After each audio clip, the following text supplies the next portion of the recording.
Recording is on. Bom, pessoal, boa noite novamente, as pessoas estão chegando aí. Antes de começar com os nossos slides, né, de praxe, eu queria falar um pouco do andamento da disciplina, né? E depois ouvir vocês, sim, por favor. O que acontece? É a nossa terceira semana da disciplina, né? Na semana que vem a gente entra na semana de revisão do conteúdo. Tiveram algumas dúvidas, algumas pessoas que entraram em contato a respeito da perda da data de alguns exercícios. E na semana de revisão, que é a semana que vem, essas atividades elas são reabertas para que as pessoas que perderam o prazo de execução das atividades possam realizá-las. Então, já adiantando essa informação para vocês, ok? Professora, a cruzadinha eu tentei fazê-la por N vezes, não consegui. Como que vai ser? Vai haver a reabertura de todas as atividades desde o início das aulas, né, desde o início da disciplina. Porém, o prazo da cruzadinha foi prorrogado até hoje, né, dia 8, ainda está aberto para realizar a cruzadinha. Tiveram pessoas que mandaram e-mail para mim, conversaram comigo sobre a questão. Só um minutinho, gente. Tá dando para me ouvir? Tem cachorro latindo aqui no fundo? Estão me ouvindo direitinho? Sim, professora. Oi? Estamos ouvindo. Só um minutinho. Peraí que eu vou fechar a janela aqui. Tem um cachorro latindo, brigando aqui. Só um minutinho, por favor.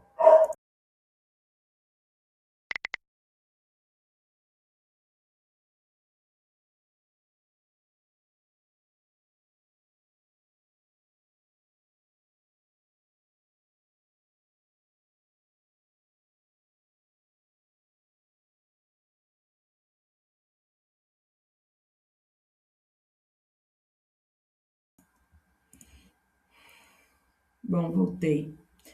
E aí a cruzadinha foi aberta, né? O tempo de resolução foi estendido até hoje, porque havia algumas pessoas que estavam com problema na resolução da atividade. Algumas pessoas mandaram mensagem, outras mandaram e-mail, falando, por exemplo, que não tinham conseguido resolver a cruzadinha, que tinham perdido já tinham feito as 5 tentativas e que não estava conseguindo terminar de resolver. Eu fui verificar, porque a gente tem acesso aos relatórios de resolução de atividade dos alunos, e todos os alunos que reclamaram dessa questão das tentativas e ainda tinham tentativas em aberto, em andamento, e alguns ainda tinham mais tentativas para, digamos assim, de crédito, né? As dicas foram colocadas, né, porque eu vi que algumas pessoas estavam com dúvida, não sabiam o que estava acontecendo. Eu fiz um levantamento bem passo a passo, coloquei as dicas no, no Moodle, né, no ambiente virtual, e pelo visto tiveram várias pessoas que não leram e não observaram, né, a introdução das dicas lá. Eu vou aproveitar e fazer uma observação que é importante, que é muito importante que o aluno leia os avisos, leia os esclarecimentos das dúvidas, que leia inclusive o material, não é? Porque a gente percebe que muitas vezes a aflição do aluno por dar errado em alguma atividade por não ter lido as instruções, por não ter olhado bem o que está escrito, por não ler, simplesmente por não ler. Então, é importante que sejam lidas as dicas, que sejam lidos os avisos. Por que eu estou dizendo isso? Porque quando a gente entra no relatório do aluno para verificar, o aluno manda mensagem: professora, deu erro na atividade, não consegui resolver. Então, a primeira coisa que eu faço, pego o nome do aluno, vou no relatório dele lá e verifico como está o andamento da resolução da atividade. Então, na atividade, consta inclusive o tempo que o aluno dedica para a resolução daquela tarefa. Então, tem aluno que entra na tarefa, fica nela por 30 segundos e fecha. Fica nela por 1 minuto e fecha. fica nela por 2 minutos e fecha. Em 1 minuto, em 2 minutos, em 30 segundos, não é possível uma tentativa para a pessoa começar a resolver, principalmente uma cruzadinha que tem 20 palavras, em 1 minuto a pessoa desistir e dizer, eu não consigo fazer, deu erro na cruzadinha. Então, assim, é um convite, né, e até um pedido de que vocês leiam e realmente tentem realizar as atividades que vão no material, que busquem, porque tudo é baseado em cada capítulo do material básico. Tudo é retirado de lá. E as atividades são feitas visando esse acolhimento e visando, inclusive, a realidade dos alunos aqui. Então, quando eu coloquei uma cruzadinha lá, a minha intenção era tornar mais leve, tornar menos cansativo. Por quê? Porque questionário, questionário, questionário é uma coisa que cansa e fica muito maçante. E eu coloquei a cruzadinha para trazer um pouquinho de leveza, de diversão, que é agradável, colocar mais legal a atividade. E aí as pessoas querem entrar na cruzadinha, querem que as palavras caem do céu e já acertar e fechar em 1 minuto e 30 segundos. E isso aí não acontece, né? É um convite ao aluno ler, a buscar lá o conceito, a tentar. E aí eu expliquei na dica que, mantendo a tela aberta, você poderia tentar, assim, uma semana, 24 horas ali tentando, até que você conseguisse fechar todas as palavras, acertar, fechar, e aí a pontuação é registrada. É claro, como dito lá nas dicas, a cada erro, a cada tentativa que, né, não for de acerto, um pequeno percentual é abatido do total. Então, um aluno que tenta lá por 10 vezes vai ter pequenos percentuais diminuídos do total a cada tentativa que dê errado. Mas no final vai ter a pontuação registrada. Então, percebe-se pela leitura do relatório que eu entrei, fui vendo de vários alunos, que há pessoas que entram e saem, né, aguardando respostas e que não caem do céu, né?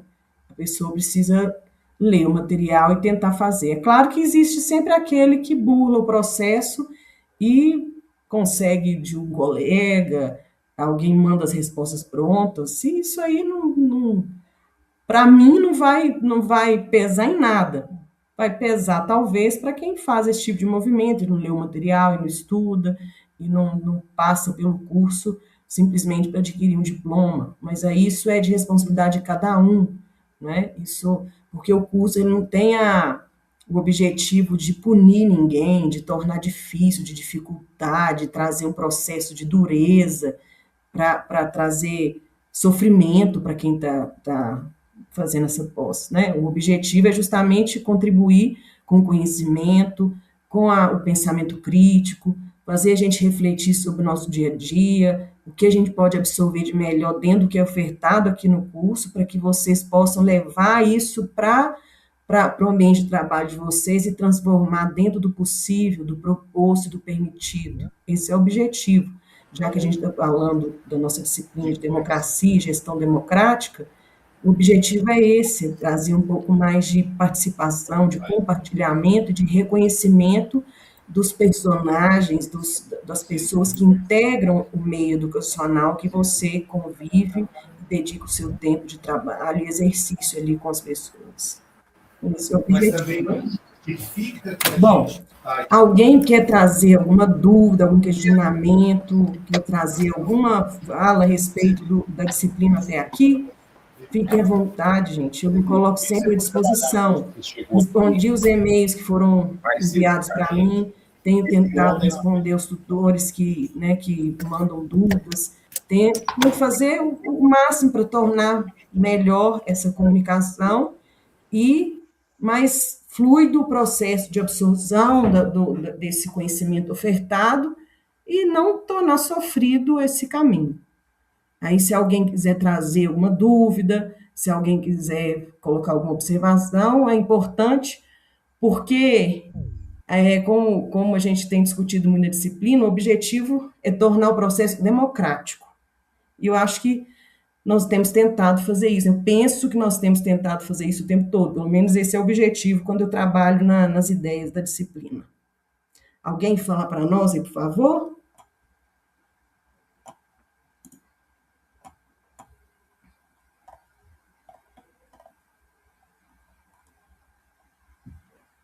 Os tutores querem trazer alguma observação? Isaías e Alexandre?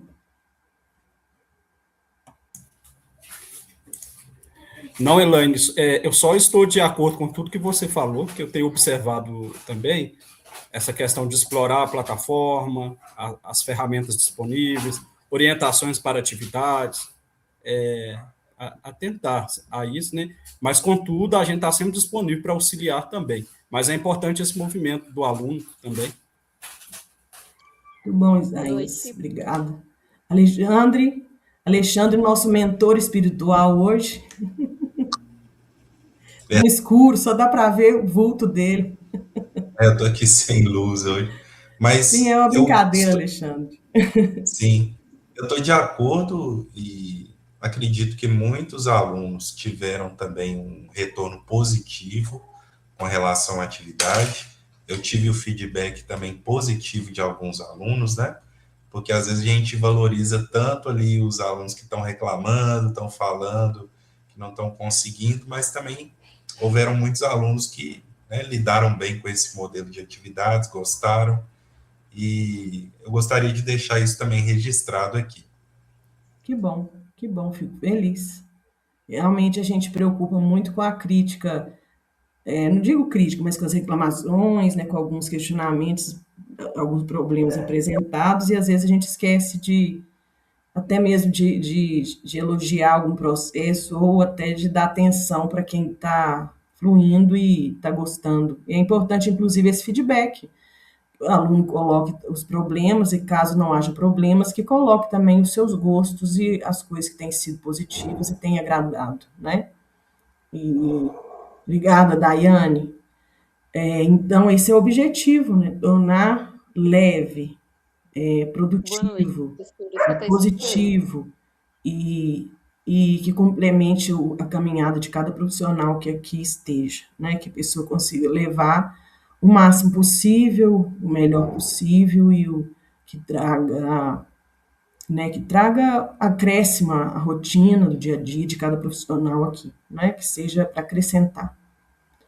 E eu agradeço aí quem está fluindo e está aqui comentando sobre né, a questão da disciplina em si.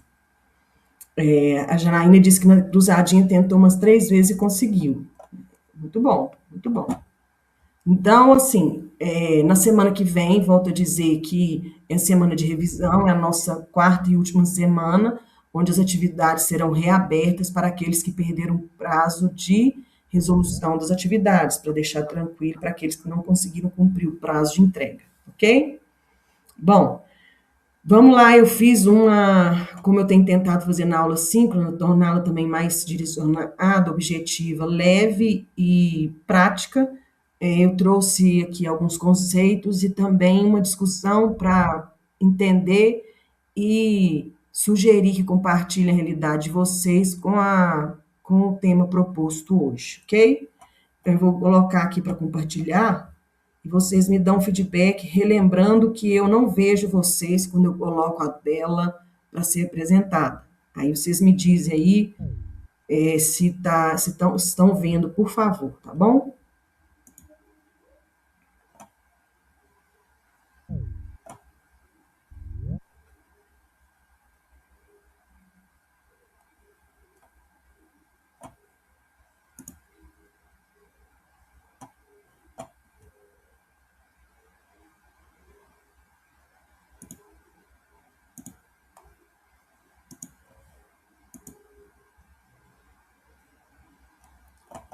Conseguem ver aí minha tela, pessoal? Sim. Sim, professora. Beleza. Sim. Tá ótimo, obrigada. Leu um Bom, pouquinho. a gente se encontra na unidade 3, que na realidade é o capítulo 4 do material, e o capítulo 4, o tema é incidência da gestão democrática na produção documental, o que é, como deve ser. Então, eu foquei na conceituação dos dois documentos principais citados, muito citados lá no tema, Eu trouxe uma definição mais leve aqui, objetiva, e aí vou cair no desafio para a gente entrar naquele bate-papo, trazendo a nossa rotina, o nosso cotidiano para essa nossa aula síncrona de hoje. Então, PDI, Plano de Desenvolvimento Institucional. O PDI é o documento de identidade e o planejamento estratégico da instituição para um período, geralmente 5 anos. O que é? É a constituição da escola. Ele define a missão, a visão, os valores e as metas de crescimento. Quais cursos serão abertos, onde serão construídos novos prédios, etc. Vamos para o próximo aqui. A visão prática. No dia a dia, o PDI serve para justificar investimentos e expansões. Se um campus quer abrir um novo eixo tecnológico, isso precisa estar previsto no PDI. Pilar democrático. Segundo o capítulo 4, o PDI não deve ser uma peça de ficção escrita apenas pela reitoria ou pela diretoria da escola, né? Ele precisa ser avaliado e revisado constantemente pela comunidade para garantir que a instituição ainda atende aos anseios sociais. Vou repetir essa frase. Ele precisa ser avaliado e revisado constantemente pela comunidade para garantir que a instituição ainda atende aos anseios sociais. Bom, alguém quer falar alguma coisa sobre o PDI da sua instituição? Se tem acesso, se já leu, se realmente percebe que esses investimentos, expansões, ou propostas de investimento e expansão, elas visam atender a comunidade, atender os anseios sociais? Alguém quer trazer alguma experiência para a gente, algum comentário a respeito para a gente, por favor? Lembrando que eu não vejo vocês. Alguém?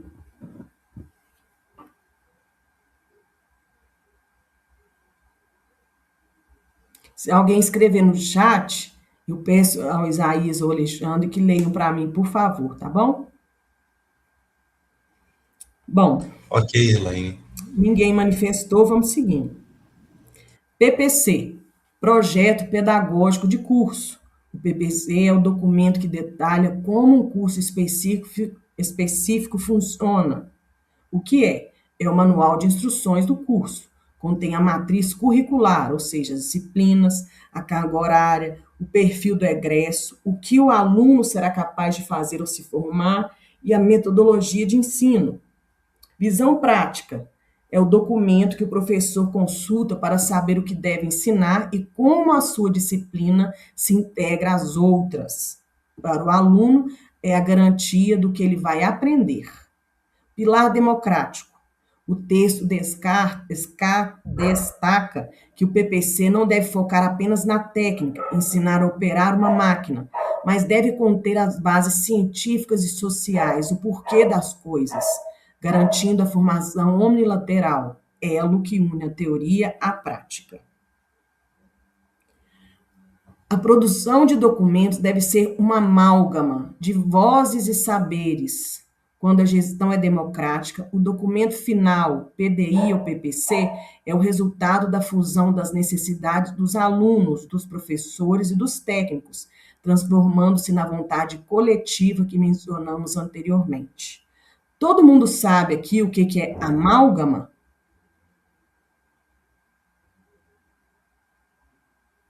Essa palavra aí, alguém lembra dessa palavra em algum momento da sua vida? A amálgama é uma combinação de coisas, né? Sim. Alguém já teve uma vivência... Nossa, gente, eu tô velha, viu? Mas alguém lembra dessa palavra em algum outro momento da vida que não está linkada à educação? Lá no dentista. É. Amálgama no dentista. Era aquela obturação mais escura, né, prateada, que a gente colocava nos dentes. Eu ainda tenho isso num dente meu, porque é a junção da prata com outro mineral que eles misturam para colocar no dente. E vocês lembram o que o dentista explicava para a gente quando era colocado isso lá no lugar da obturação?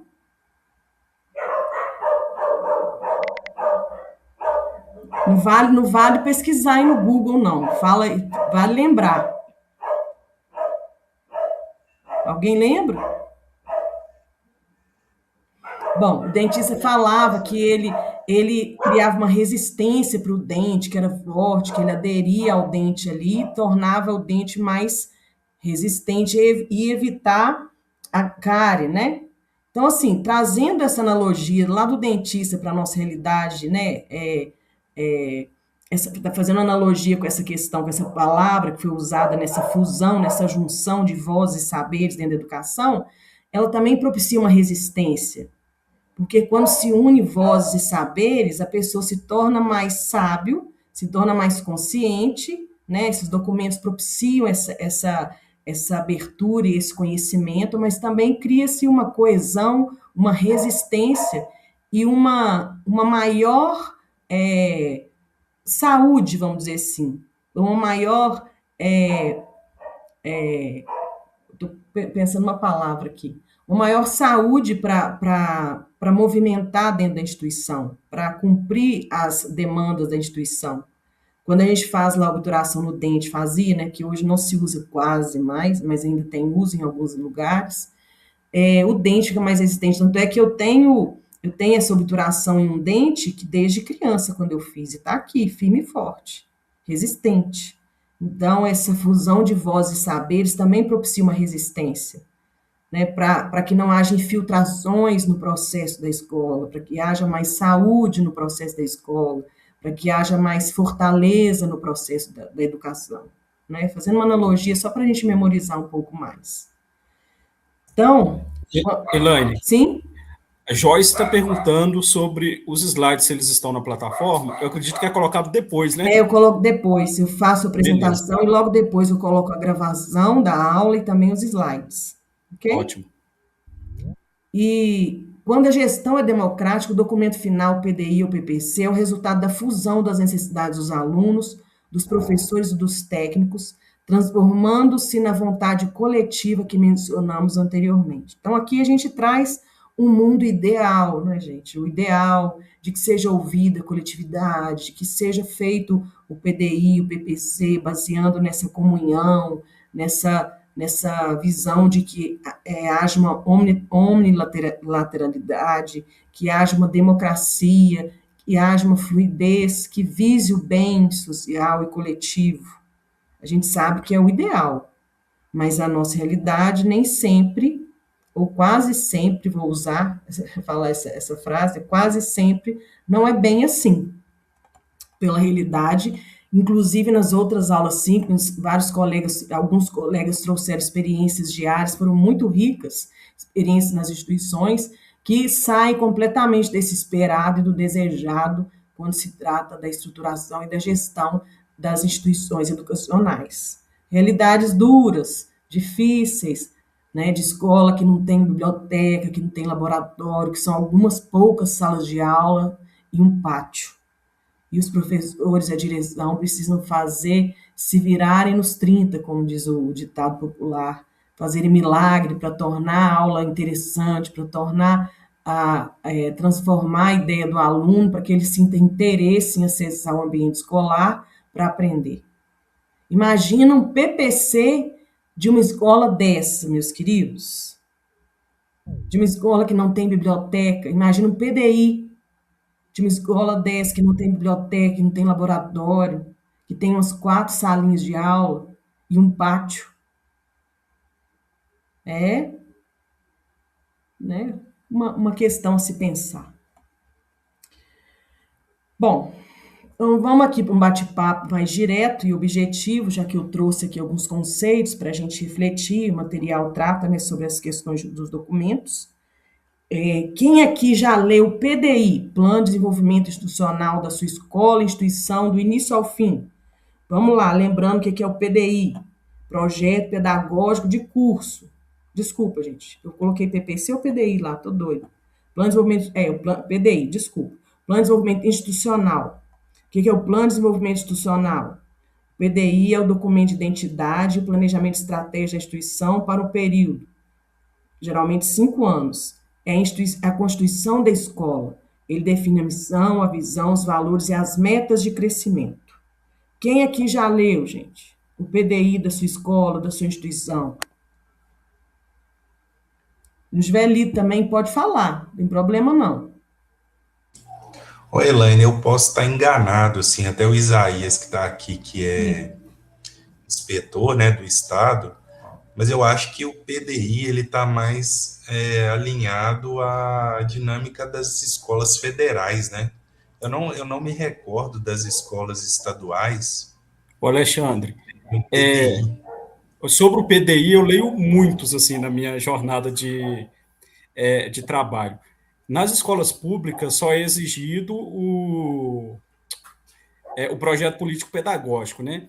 Agora, o PPC, o PDI, eles são exigidos nas escolas técnicas também, particulares, e o Estado de Minas Gerais, só uma observação que eu faço assim, além do PDI e do PPC, ele cobra também outros dois documentos, que é o PAI e o RAI, que é em cima do PDI tem o plano de autoavaliação institucional, que é feito anualmente durante 5 anos, e no final do 5º ano é obrigado a protocolar na Secretaria de Educação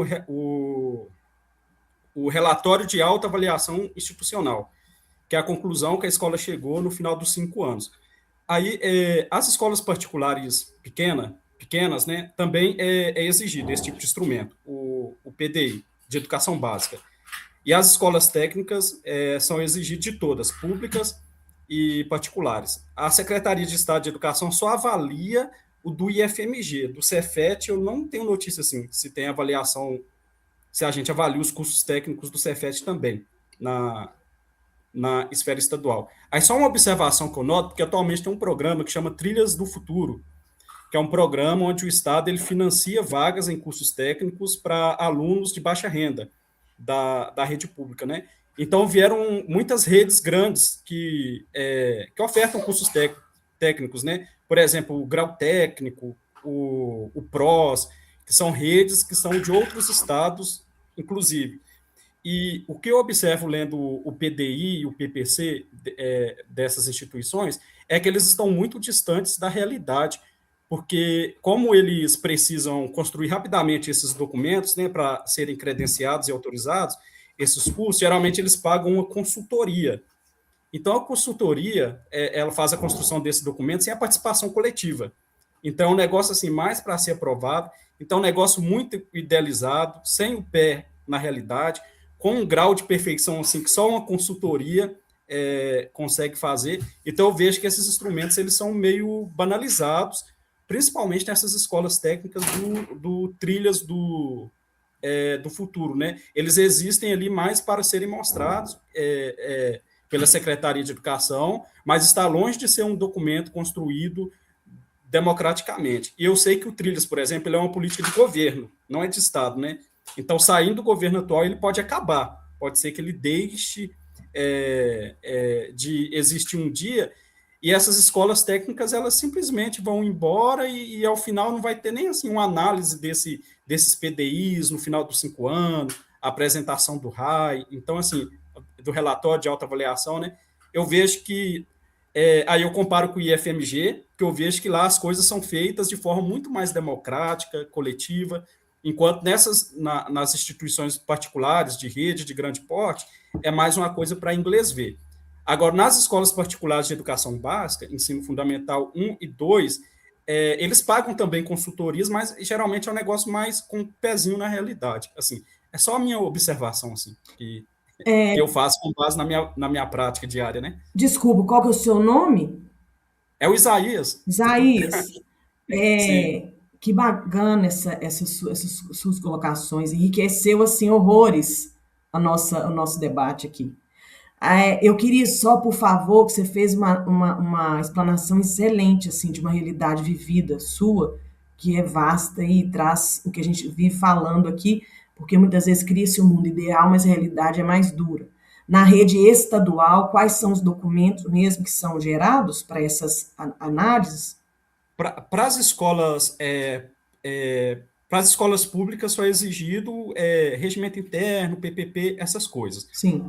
Para as escolas particulares, são exigidos, né, regimento, projeto político-pedagógico, mas também é exigido o PDI. E para as escolas particulares, técnicas, né, e públicas, além de ser exigido o PDI e o PPC, é exigido o RAI, que é o Relatório de Alta Avaliação Institucional, com a reflexão anual que as escolas fazem do que precisam melhorar, e o PAI, que é o Plano de Avaliação Institucional, ele é anual. E tem o RAI, que é de 5 em 5 anos, que pega todos os PAIs, que são feitos anualmente, e no 5º ano faz uma reflexão geral e protocola na Secretaria de Educação. Esses documentos eles são obrigatórios, e sem ele nenhuma escola é recredenciada, não se reconhece cursos técnicos, no caso. No caso eu vou aproveitar que você está trazendo tanta informação bacana para a gente. No caso das escolas estaduais, quando é preciso haver criar um investimento em bibliotecas, para se estruturar melhor a instituição estadual, como que isso é gerado? Ou a escola não participa efetivamente desse processo? Isso vem de cima para baixo? Sim, isso vem de cima para baixo. Atualmente, o Estado tem uma parceria com o Itaú, que é um programa que chama Jovem do Futuro, e tem um circuito de gestão. Porque eu vou falar a verdade. As escolas estaduais, se essa questão não for verticalizada, a discussão sobre o projeto político-pedagógico não acontece. Assim, se não tiver essa cobrança, né? Sendo que o ideal seria que isso fosse discutido o tempo todo, porque é um instrumento vivo, né? Aí, o circuito de gestão, né, o Jovem do Futuro, eu acredito que ele somou nisso, porque as escolas tiveram metas estabelecidas em que elas são obrigadas a construir, atualizar seus regimentos e seus projetos políticos pedagógicos. Só que o prazo que é dado, que vem da Secretaria de Educação, é um prazo muito curto, porque os diretores assim, precisam bater metas. Então, meio que a construção desses instrumentos, na medida do possível, que eu acompanho na rede estadual, é feito de forma democrática. Só que, na prática, o curto prazo, o curto período de tempo que é dado para deliberar sobre essas questões, faz com que os documentos eles sejam produzidos, assim, meio que também para mostrar esses resultados, que é para colocar lá na plataforma, que é no Siga-aí, que essa plataforma chama, que é a menina dos olhos do governo, assim, que, inclusive, o Serviço de Inspeção Escolar acompanha, e quem é professor da rede estadual aqui, com certeza, principalmente do ensino médio, já ouviu falar nesses nomes, no Siga-aí, no Jovem do Futuro. Então é isso, eu tenho essa crítica, mas quando a gente compara com os projetos políticos pedagógicos da rede particular, a rede estadual é muito mais democrática, e a rede estadual não tem como pagar uma consultoria, por exemplo. Sim. Tem que ser construído com a participação da comunidade escolar, né? De forma mais ampla ou de forma mais restrita, né? Dada aos prazos. E você tem informações também das redes municipais, como que funciona? As redes municipais que têm sistema de inspeção próprio, o Estado não tem gestão. No caso, por exemplo, aqui na região metropolitana, se eu não me engano, a gente só inspeciona escolas municipais de Vespasiano e Lagoa Santa, na Metropolitana C. As outras redes municipais têm sistema de inspeção próprio. Então, eu não sei como é feito nessas cidades que tem sistema de inspeção próprio, porque a gente não tem gestão sobre esses temas. Sim. E tem alguém aqui no grupo que tem essa informação para passar para a gente, alguém que seja da rede municipal, que possa dizer sobre esses documentos, como eles são, né, se eles existem na rede municipal e como eles existem?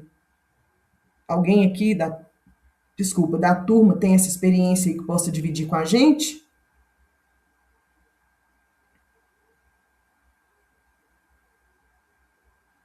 Bom, Isaías, você disse que inspeciona 2 escolas municipais? Não, é porque cada inspetor tem um grupo de mais ou menos de 10 a 15 escolas dentro do seu setor. Dentre elas, escolas técnicas, escolas de educação básica, escolas particulares e públicas, né? vou falar do meu setor. O meu setor tem 3 escolas estaduais e eu tenho 9 escolas particulares e uma escola técnica. Então, são 12 escolas. Só que tem municípios, por exemplo, Vespasiano. Vespasiano, se eu não me engano, tem 11 escolas particulares. Então, o inspetor de lá, além dele ter as 3 estaduais e as particulares, ele cuida de todas as 11 municipais. Só que é impraticável para o inspetor inspecionar 11 escolas municipais. Nossa, Tem escolas que têm rede municipal maior. Então, nessas situações, o inspetor só conversa com o secretário municipal de educação. Ele não vai nas escolas inspecionar de fato. Entendi. Ele conversa só diretamente com a Secretaria de Educação. Entendi. E são poucas as cidades que não têm serviço de inspeção próprio. Muito bom, Isaías. Muito bom mesmo. Deu uma explanação maravilhosa para complementar aqui o nosso assunto. Bom, já que só você manifestou, vamos seguir aqui. Eu criei um pequeno desafio, né, para a gente discutir. Espero que participem, porque aqui já amplia um pouco a visão, então eu amplio a visão assim, né? Amplia um pouco mais a possibilidade de participação, mesmo que as pessoas presentes aqui não tenham experiência com PPC, mas imagine o projeto de curso da sua escola, sendo ela municipal, estadual ou federal, como que você faria para resolver esse problema? Pense no problema comum do dia a dia da escola. 2 pontos. Esse é o problema. Os alunos acham que a teoria não serve para a prática. Como você incluiria essa questão no PPC, no projeto do curso, para ajudar a resolver esse problema de forma democrática? Bom, pode ser que você não tenha o PPC na sua escola, mas o seu projeto de curso na escola, que seja um documento, tem que constar as questões da estruturação do curso, né, que é ofertado na sua escola. No caso desse problema aqui criado para a gente refletir, como você faria para resolver essa questão e ajudar a resolver esse problema de forma democrática, incluindo isso no documento, no projeto de curso da sua escola? Alguém quer comentar para a gente, por favor?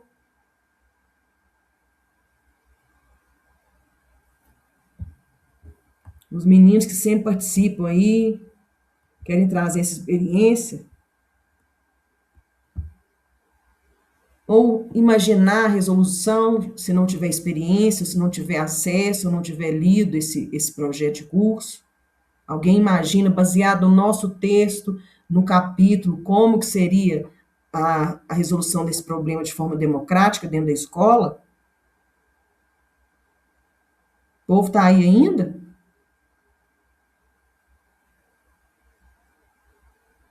Professora, fazer de repente uma assembleia com os alunos e os demais funcionários da escola e criar um debate? Sim, seria um caminho, né? Um ótimo caminho democrático. Mas qual seria, por exemplo, a proposta para essa solução, para colocar no documento? O que você proporia para resolver essa questão? Porque aí geraria um debate, né? Discutiria entre os envolvidos, mas isso precisa ser levado para o documento, como uma forma de resolver essa questão. Como você pensaria nisso? O que você proporia para ser registrado no documento, para solucionar essa questão?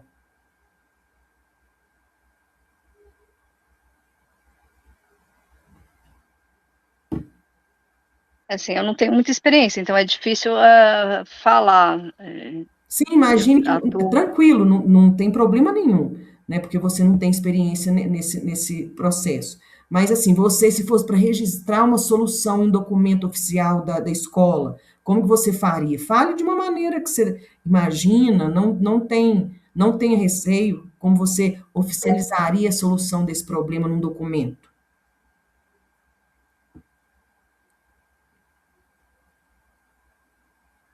A Daiane quer falar, pode falar, Daiane, enquanto eu penso aqui.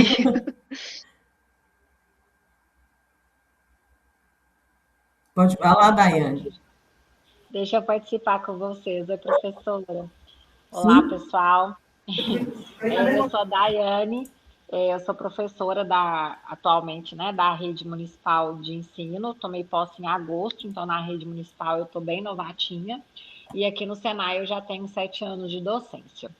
Bom, aqui no Senai, que é onde eu tenho mais experiência, né, pela questão do tempo, a gente tem aqui o nosso projeto do curso, né, que a gente até chama apelido de plano de curso, e dentro desse projeto de curso a gente até já teve esses questionamentos, né, no dia a dia, porque como a gente trabalha muito com a prática, então às vezes a gente primeiro apresenta a teoria para o aluno e depois a gente vai para a parte prática, né, para que ele realmente tenha um embasamento maior e melhor. Então, assim, dentro da minha experiência, e estou colocando aqui, me corrijam, né, se eu estiver errado, principalmente, né, você, professora, se eu entendi bem a questão, o que é o desafio aí dessa questão do pensamento, uma das coisas que a gente coloca muito aqui é analisar o plano de curso, porque às vezes pode ser que tenha alguma coisa que precisa realmente ser atualizada, né? E aí, lá no plano de curso, a gente tem muitas das vezes até mesmo a taxonomia de Bloom, né? Que são aqueles conhecimentos lá do aplicar, reconhecer, entender e tal. Então, às vezes, determinadas práticas que a gente faz, né? A teoria lá dentro do projeto, ela precisa estar em consonância, né? Então, a gente escuta o aluno. Claro que ele não vai saber essa parte técnica, né, de como que a gente pode colocar isso no documento, mas muitas das vezes a gente escuta o aluno e a gente tenta, muitas das vezes, atualizar o nosso plano de curso para que realmente a gente pudesse ter melhorar, né, essa linkagem da teoria com a prática que a gente vai aplicar ali nas oficinas, né, no laboratório de informática, enfim, a nossa vivência aí de acordo com o que é a formação profissional do aluno que a gente trabalha aqui na unidade. Então, basicamente, seria isso. Muito bom. Repita seu nome para mim, por favor. Daiane, né? Daiane, isso. Daiane. Qual que é a escola que você trabalha, Daiane? Senac? Trabalho no Senai Divinópolis. Senai Divinópolis. Bom, isso. muito bom você trazer essa experiência para a gente. Mas você trouxe um ponto aí que vocês discutem com o aluno, né? Ouve e tenta adequar para colocar isso lá, vocês chamam de plano de curso, né? Mas vocês ouvem o aluno, então vamos pensar num laboratório. Vamos pensar que vou trazer para a minha área aqui. Você, na sala de aula, é explicado para o aluno como criar um programa, um programa de computador. Então, na sala de aula, a gente explica para o aluno o algoritmo, como ele vai estruturar o algoritmo, como ele vai fazer aquela estruturação da linguagem para aplicar lá no laboratório. Aí o aluno pode não conseguir conciliar aquela aula teórica. Quando ele chega no laboratório de programação, ele vai falar, puxa vida, o que foi ensinado lá na teoria, eu não estou conseguindo aplicar aqui na prática.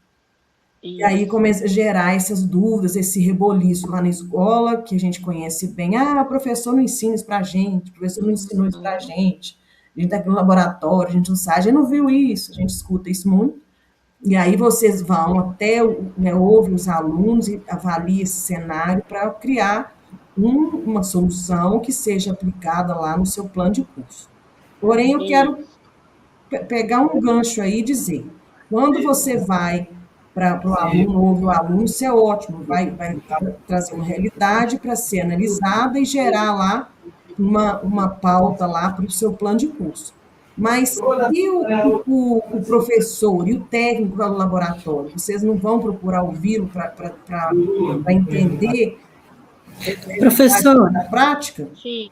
Sim? Sim, Elaine, muitas das vezes, a gente que está dentro da sala de aula, aí a gente que leva para a parte pedagógica, né? Então, muitas das vezes, a gente que está no operacional, a gente reconhece essa mudança e a gente leva para poder trabalhar junto com, a gente tem aqui, né, a nossa pedagoga da unidade, a gente tem as analistas pedagógicas, a gente tem a direção, então muitas das vezes é a gente que leva essa demanda, né? Porque a gente que está dentro da sala de aula, então a gente que conhece a realidade.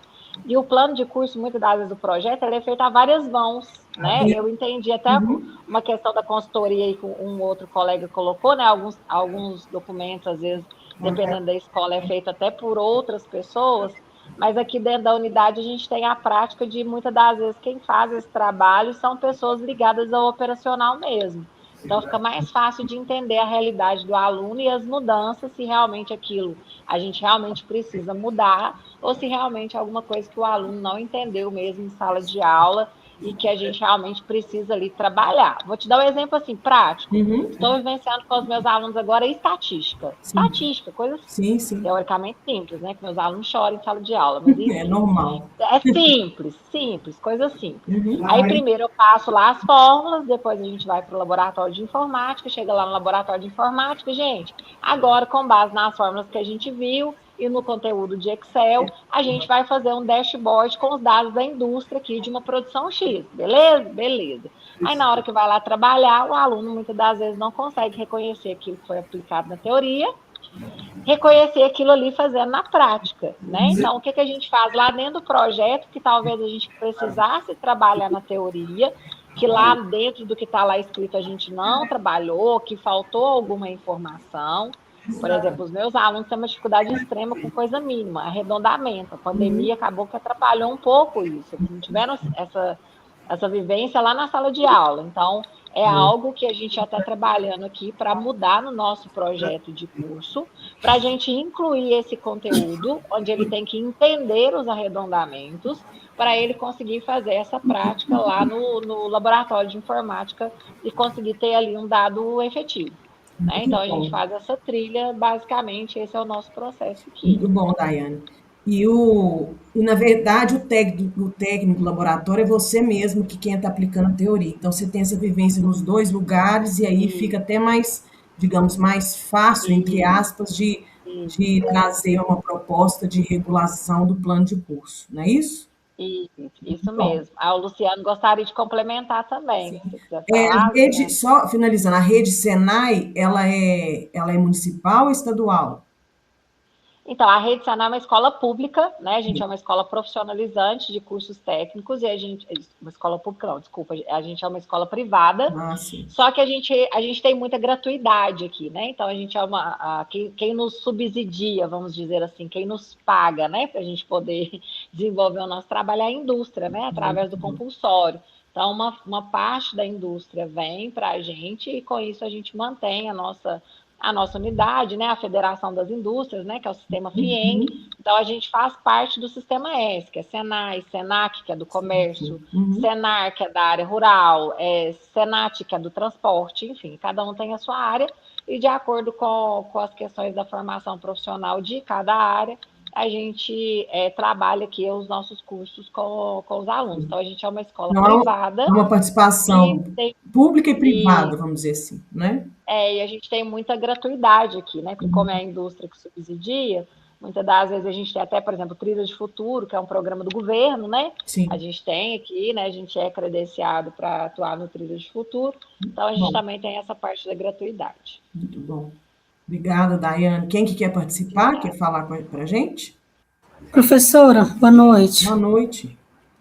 Eu achei interessante, né, a colocação da colega Daiane, é muito próxima do que a gente trabalha em língua portuguesa. Hoje, praticamente, a gente não está mais vendo a gramática sozinha, a gente vê ela no uso, né? É mais ou menos isso aí, a gente vai alinhar o conhecimento do aluno na prática, né? Trabalhar metodologias ativas que envolvam o aluno, que ele reconheça aquele conteúdo que está sendo trabalhado ali dentro da realidade dele, que ele vai usar na prática. Muito bom, muito bom.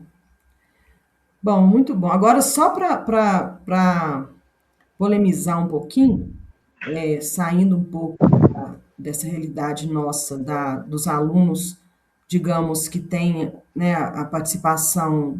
Vou usar a palavra normal, gente, mas não me entendam mal, é por falta de uma outra palavra aqui. Dentro desse contexto normal de alunos que não têm transtornos, deficiências, e como isso aqui já é um adendo para a nossa discussão. Como que... Oi, Elaine, desculpa interromper. O Luciano, ele ficou com a mão levantada um bom tempo, eu não sei se ele quer falar alguma coisa sobre o tema anterior. Sim, pode. Luciano Martins. Oi, boa noite. Boa noite, ouvindo? Luciano. Oi, tudo bem. Eu estou na fábrica, acho que não consegui nem abrir a câmera aqui. Então, barulho aqui de fábrica, eu estou trabalhando. Está dando para ouvir você um pouquinho. Vamos ver. Pode falar para a gente, por por favor. Eu também trabalhei no Senai durante 13 anos, né? Então, trabalhei no Senai de Osasco, Senai de Barueri, da região oeste de São Paulo. É bem interessante essa fala da... Dá para ouvir? Dá, estamos ouvindo. Fala um pouquinho mais devagar, que eu acho que vai ficar até melhor da gente ouvir, por favor. Essa fala da teoria e da prática, né? No Senai de Osasco, os cursos de FIC, principalmente, que é o pessoal que é adulto, quando é feita a integração do pessoal, o pessoal geralmente pega vários cursos, leva por auditório, e aí o orientador de práticas profissionais, ele vai lá, a primeira entrada, né, o acolhimento do pessoal. Ele reitera, né, lá no Senai de Osasco, que o Senai não tem teoria, de falar que nós não temos aula teórica. Você não vai ter aula teórica aqui no Senai, e você vai ter aula prática. O Senai é uma escola de aula prática, né? E ele fala, talvez o professor vai passar uma fundamentação teórica. Então, eles vendem o tempo inteiro que o aluno não vai ter prática, pelo menos no Senai não. Ele vai falar, você vai ter a fundamentação teórica. E ele fala, pessoal, ele avisa os professores, vocês não podem falar para os alunos que tem aula teórica, porque senão eles não vêm na aula. Eles querem 100% de aula prática, né? Aí eu sempre levo isso adiante, que eu digo, eu entrego geralmente um pedaço de fio na mão do aluno, uma lâmpada e algumas coisas e falo, ó, quero que essa lâmpada aqui ligue. O aluno nunca fez uma aula prática, né? Nunca ligou uma lâmpada, nunca ligou um interruptor. Eu falo, então vai lá e monta. E tem uns que tenta até montar, fecha curto, desarma disjuntor. Aí eu falo, tá vendo, gente? Não tem como montar uma coisa se você não fizer um pouco da teoria. Então, tem elétron, tem volts, tem um projeto elétrico para você olhar, analisar um projeto elétrico residencial. Então, esse negócio de aula só prática, não tem como, né? Não. Mas tem muita escola que vende isso. Então, o Senai, que eu trabalhei há pouco tempo, ele vende essa ideia para o aluno, né? Que ele vai lá para a escola e vai ter essa aula prática, né? Isso é uma ideia de convidar o aluno para dentro. O aluno não quer ficar sentado 4 horas numa sala escutando o professor falar, né? Mesmo que você faça uma metodologia ativa, ele não quer. Ele quer ficar lá na oficina, torneando uma peça, ele quer estar lá na parte de montagem, montando alguma coisa, ele quer estar na parte de eletrônica, mexendo com algum componente, mas falta a fundamentação teórica. O que é interessante hoje é o professor entregar na mão do aluno um circuito eletrônico e falar, ó, monta aí.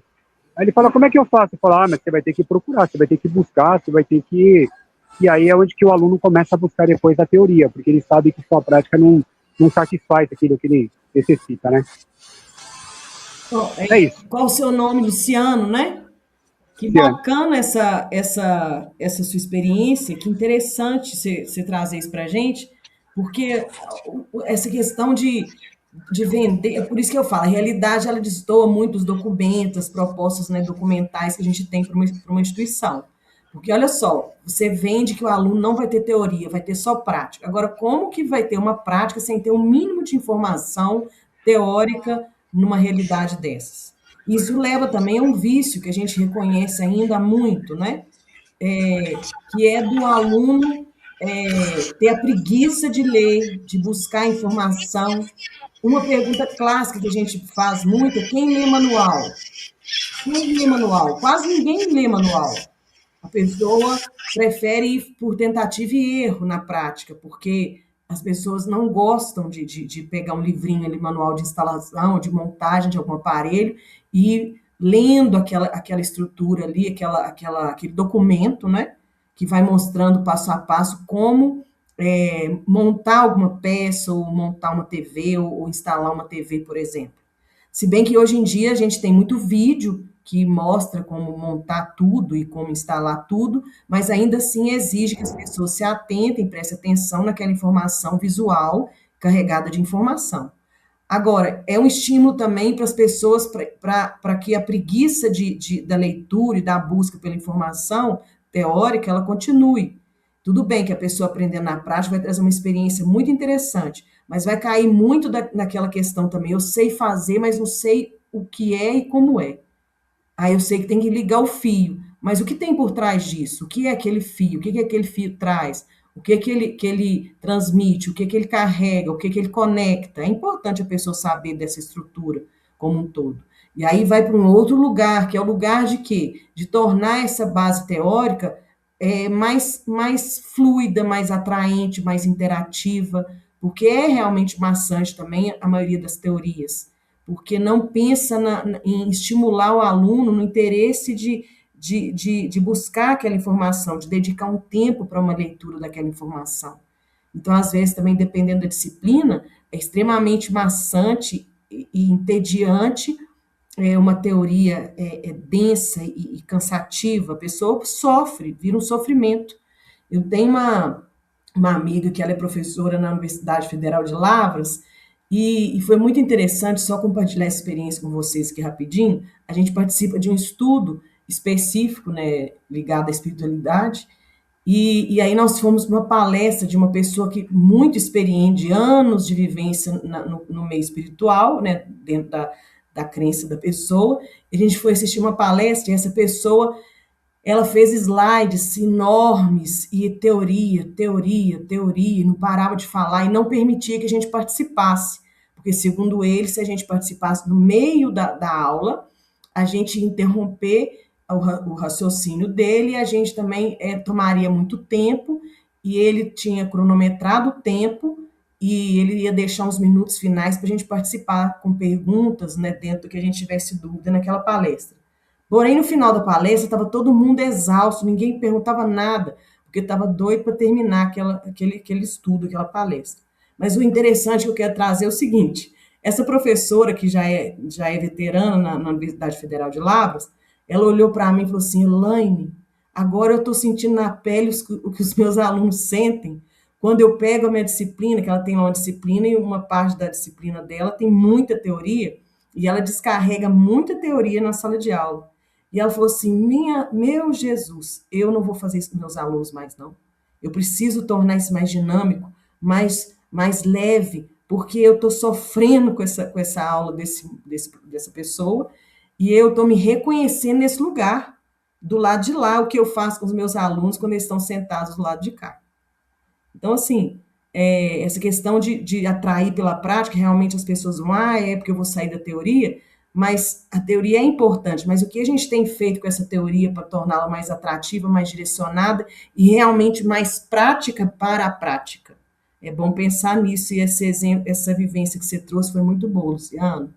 Agradeço também a participação.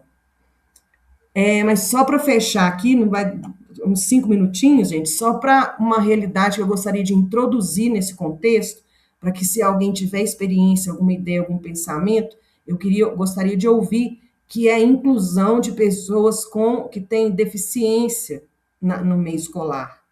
Como que vocês trazem uma solução, uma melhoria no que diz respeito aos documentos, né, aos projetos, aos planos de curso, como foi trazido, aos projetos ao PDI, ao PPC, ou traduzindo, porque nem toda instituição tem PPC e PDI, mas para a estruturação da instituição, os planos para a estruturação da instituição e os planos de curso, quando se trata dos alunos que têm transtornos ou alunos portadores de deficiência.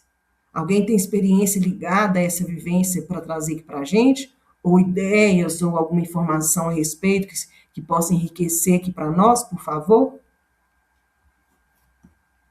Rapidinho, só para a gente finalizar.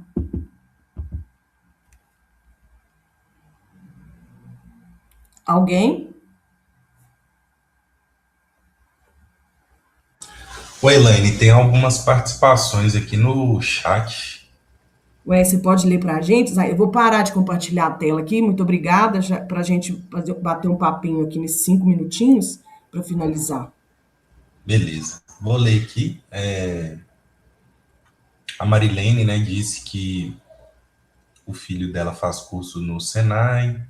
O Luciano também já tinha dito, né, sobre a experiência no Senai, e disse que tem ali o PDI para cursos superiores, cursos técnicos e o regimento, e também o PPC. A Joyce diz que as escolas estaduais, ou a rede estadual, melhor dizendo, tem o PAI, que é o Projeto de Avaliação Institucional. Várias siglas, né? Ela também elogia aqui o Isaías pela posição crítica, né, com relação aos documentos. Ela diz que em Araxá não tem serviço de inspeção próprio. A inspetora entra em contato direto com a secretaria do município quando há algo a ser resolvido. O Álvaro diz que especificar o foco em aulas práticas para aplicar o que foi ensinado na teoria, né, como a solução daquele problema com relação ao PPC. A Joyce disse que teria como proposta um projeto interdisciplinar em que os alunos tenham atividades contextualizadas do cotidiano. A Stephanie sauda com boa noite, diz que só chegou agora, mas seja bem-vinda. E a Joyce diz que tem que casar as duas coisas, né? Teoria e prática. E a Marilene concorda ali que ninguém leu o manual dos objetos. Pois eu adoro ler o manual, gente, sinceramente. Quando eu tenho alguma coisa, que eu compro alguma coisa, eu gosto de ler, de olhar, de observar cada detalhe. Eu acho que isso eu não sou normal, não. Porque a maioria das pessoas com quem eu converso nem olha o manual. E vai... Professor, uma coisa que eu tenho reparado Sim. é que os manuais estão cada vez mais curtos. Sim. Não sei se enxugaram você também bastante. reparou isso. Enxugaram bastante. E boa fala essa sua, porque quando enxugaram muito o manual, gera muita dúvida. Eu fui instalar um aparelho aqui que eu ganhei, e eu fui buscar o manual, porque eu gosto de manual. Eu não sou normal, não, já que a normalidade é não ler de acordo com o pessoal, né? E eu tive dúvidas, porque não era tão claro. Quem cria o manual não pensa em alguém que nunca instalou aquele objeto, né? E é aí que está, digamos, o equívoco, porque quando a gente vai, a gente que trabalha com tecnologia, trabalhei com desenvolvimento de sistemas muito tempo, e levantamento de requisito para gerar sistemas, eu preocupava muito em ouvir aquela pessoa que ia usar esse sistema depois, ou aquele aplicativo, né? Porque você tem que ir no olhar daquela pessoa. Então, a gente aprende muito nesse contexto, porque o que para mim é muito óbvio, para muitas pessoas não é. É preciso ter clareza. E os manuais estão mais enxutos para serem mais acessados e acessíveis, vamos dizer assim, em termos de leitura e reconhecimento, mas as informações estão mais escassas para ajudar na instalação. Eu percebi isso nesse aparelho que eu fui instalar aqui recentemente. Mas é uma boa colocação. Ô, Elaine, falando dessa questão dos manuais, assim, eu fiquei 10 anos em sala de aula, e uma coisa que eu percebia, porque não deixa de ser um manual, né?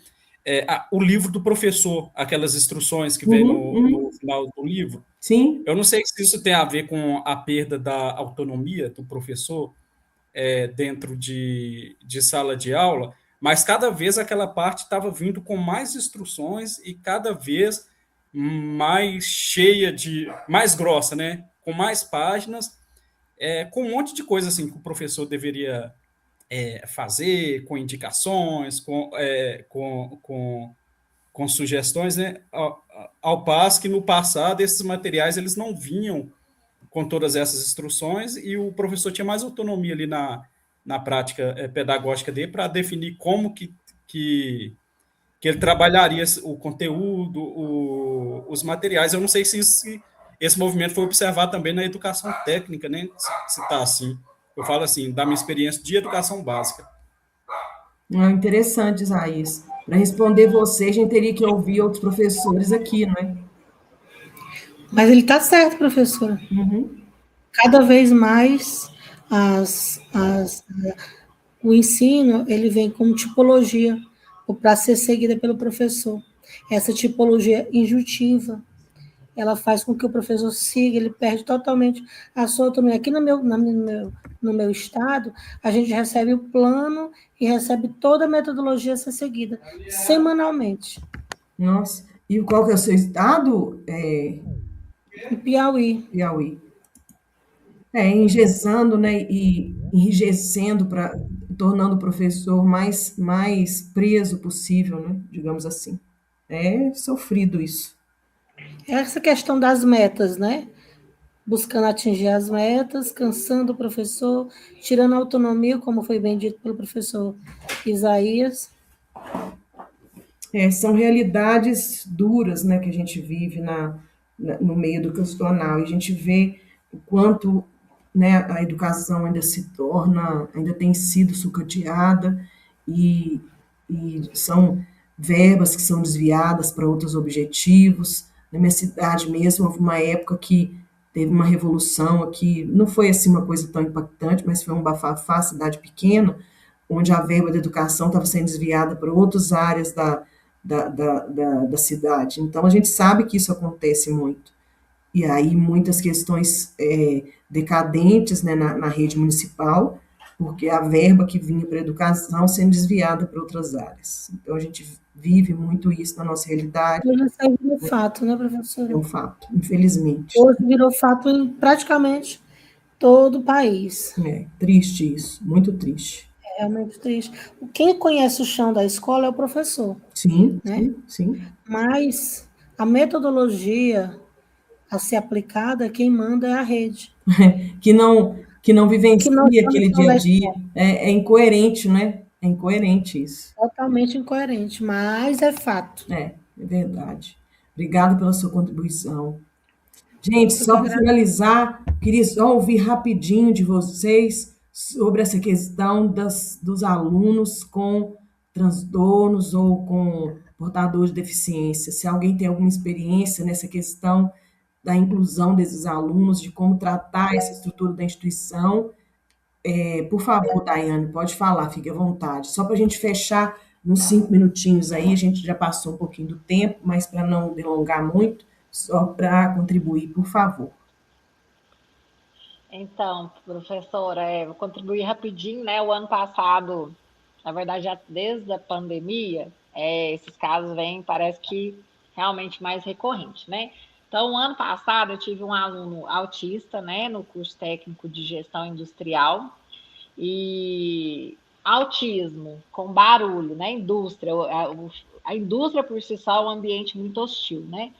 E aí meu Deus, como que eu vou formar esse aluno para poder realmente ele ter sucesso, né, na vida dele, na carreira dele, se é isso que ele escolheu e é esse o curso que ele está fazendo aqui no Senai. Independente se ele for seguir ou não, eu preciso dar uma base para ele. E aí eu comecei a fazer uma outra pós, né, que é a pós de neuropsicopedagogia, porque a única coisa que eu pensei assim que salvaria, né, essa questão seria eu não posso rachar a cabeça do aluno e ver lá dentro o que eu posso fazer, né? Porque não adianta ficar pensando, mas por quê? Não é o porquê, é o como fazer, né? Então, essa pós, ela me deu uma bagagem, ela vem me dando uma bagagem, ainda não terminei ela termina agora em agosto, ela vem me dando uma bagagem muito legal em sala de aula, e hoje, inclusive, a gente até teve uma palestra, né, porque o mês de abril é o mês, né, sobre essa questão da conscientização do autismo, e a gente teve uma palestra hoje aqui no Senai sobre essa questão com uma neuropsicopedagoga, né, já formada, e eu achei muito legal, porque as coisas que ela trouxe para a gente aplicar em sala de aula já tinha sido as coisas que eu aprendi, né, ao longo dessa pós-graduação. E aí uma das coisas que eu percebi nessa vivência com o meu aluno é que não tem massa de bolo, não. Muitas das coisas é a vivência comportamental mesmo, a gente sabendo lidar, até porque cada caso é um caso. Então, exige-se da gente um certo estudo, uma certa capacitação para lidar com esses casos variados. Né? Uma outra questão que a gente tem não é só o autismo, é também o TDAH. Né? Então, assim, são várias vertentes em sala de aula. E eu acredito, até mesmo como educadora, que a única coisa que potencializa e melhora o nosso trabalho em sala de aula é o nosso próprio conhecimento. É isso que a gente já está fazendo aqui agora, né? Que é discutir, que é conversar, que é o como eu posso fazer, o como eu posso melhorar, né? O que eu vou fazer na minha vivência que vai modificar a minha prática em sala de aula. E se eu puder, né, a gente, como se diz, né, quem sou eu para dar dica de alguma coisa?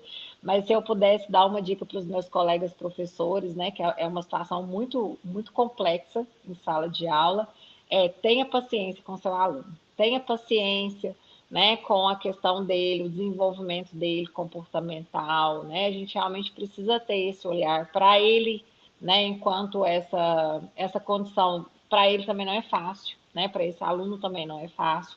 Então, quando a gente muda um pouquinho o olhar, a gente realmente consegue ali sair um pouquinho mais da nossa caixinha e a gente consegue ser bem criativo e arrumar coisas ali, né, dentro da prática de sala de aula para a gente conseguir fazer a inclusão. Apesar que a inclusão está um pouquinho desvirtuada, eu acho que a inclusão não é muito bem o que se prega aí, eu concordei muito com a professora que veio aqui agora falar, que a inclusão está meio que tipo assim, eu tenho, sei lá, um aluno autista, todo mundo, os 30, tem que se encaixar no mundo dele. Não, eu não acredito, pode ser que alguém discorde de mim, mas eu não acredito muito que tem que ser assim, não, sabe? Porque é muito complicado, tem que ter um meio termo, tem que ter uma avaliação, tem que ter uma análise, e a inclusão também é incluir aqueles que já estão em sala de aula. Então, essa é a minha percepção. Daiane, ótimo, muito bom, muito obrigada. Se eu soubesse, eu tinha começado com esse tema antes de tudo, porque aí tem gente aqui querendo participar. Pediu, acho que o Ed, né? O Ed, obrigada, viu, Daiane? Muito bom mesmo. Parabéns aí pelo esforço, pela busca, né? Que é uma busca constante. Ed deseja falar, e depois do Ed, uma outra pessoa deseja falar. Peraí, deixa eu ver quem escreveu aqui. Minha tela tá dando uma travadinha aqui. Eita, nós. O Ed quer falar, por favor, e depois uma outra pessoa pediu para eu falar, que acho que é Ana, se eu não me engano.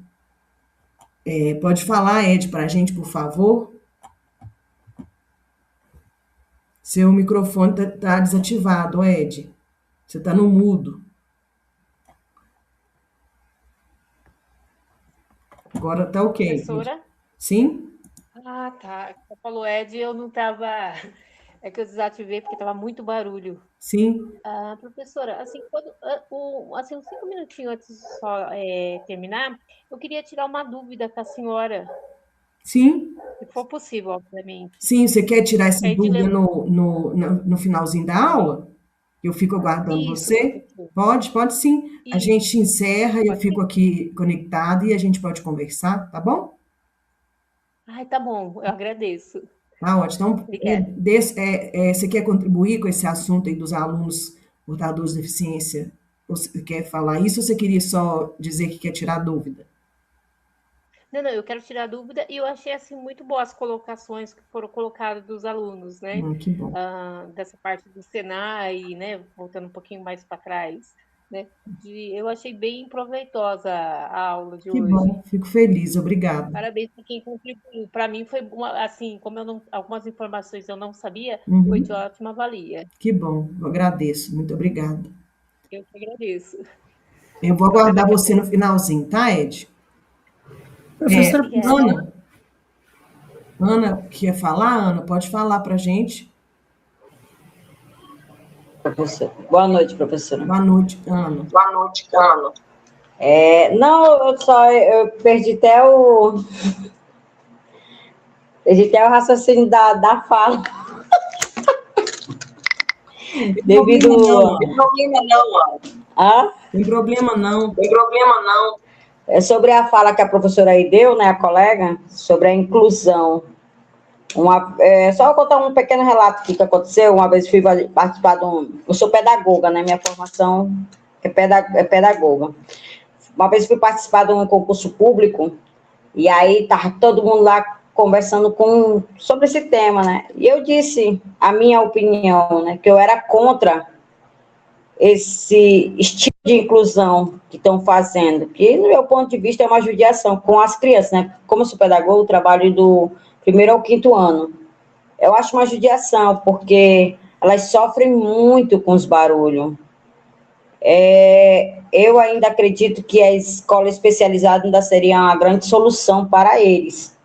Porque aí é tanto que a professora que tanto debatia lá, ficou revoltada, falou assim que eu era muito atrasada, no século XXI, uma professora falar isso. Aí eu peguei e dei um exemplo para ela, se ela conseguir estudar, ela no momento dela de estudo, se eu colocasse um carro de som bem pertinho da janela dela, ela conseguiria estudar? Aí ela ficou sem ação, eu digo, não consegue, a mesma coisa dentro de uma cabeça de uma criança, que ela é autista, que ela tem qualquer, ela seja atípica, ela tem esse problema de concentração. Nenhuma pessoa que não tenha alguma divergência dessa, ela vai conseguir se concentrar com barulho. Aí imagine uma criança com TEA, com TOD, elas não conseguem. Eu acredito que essa inclusão está totalmente errada. Ela deveria ter pessoas especializadas para trabalhar com elas, para assim, no futuro, elas conseguirem adquirir algum conhecimento um pouquinho mais avançado. A gente sabe que elas também têm os limites delas. Era só isso para completar o que a professora tinha ali que estava falando sobre a inclusão. Muito obrigada, Ana. Muito obrigada, Ana. Nada, desculpa aí qualquer coisa. Então, eu não sabia, eu tenho um sobrinho que ele é especial, né? Então, assim, a questão da educação dele foi uma experiência muito sofrida, desde criança até chegar na vida adulta. Então, é muito preconceito, muita... Tá bom, Márcia, você vai poder falar assim, tá bom? Só fechar a ideia que você já pode comentar, tá bom, Márcia?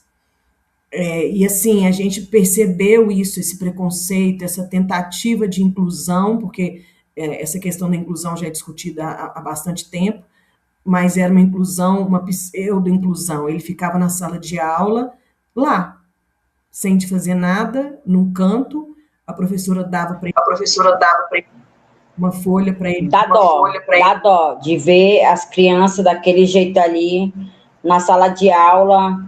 Eu sou preparada, né? Hoje eu estou concluindo neuropsicopedagogia, né? Mas tem muitos professores que não estão ainda preparados para esse mundo. Sim. E aí a criança sofre, porque sofre ela e sofre o professor, porque nós temos que adaptar planos, já temos ainda muita decorrência das secretarias que elas cobram, e ainda temos que planejar adaptando algo para eles, que eu acho que seria menos sofrido para o professor dentro da sala de aula e para o aluno principal, né? Sim. As salas especializadas para eles, mais tranquila. Eu estava até vendo um dia desse, uma escola nos Estados Unidos, para crianças especiais. Nossa, aquilo parecia um céu. As crianças trabalhando, fazendo com profissionais especializados com eles, trabalhando motora fina, motora grossa, sabe, equilíbrio, lateralidade. Cara, um sonho aquilo lá. Trabalhando as dificuldades dele. Massa, eu gostei muito de ver esse vídeo. Foi uma professora nossa que até passou para a gente agora no curso. Eu digo, por que a gente não adaptar esse tipo de escola aqui para nossas crianças aqui no Brasil? Seria uma ótima. Ana, eu vou te interromper. A nossa amiga Márcia também, que deseja falar, e o nosso tempo já se esgotou, a gente está até passando um pouquinho do tempo. Professora, rapidinho, meu ponto. Ana. Posso falar rapidinho? Por favor, pode falar.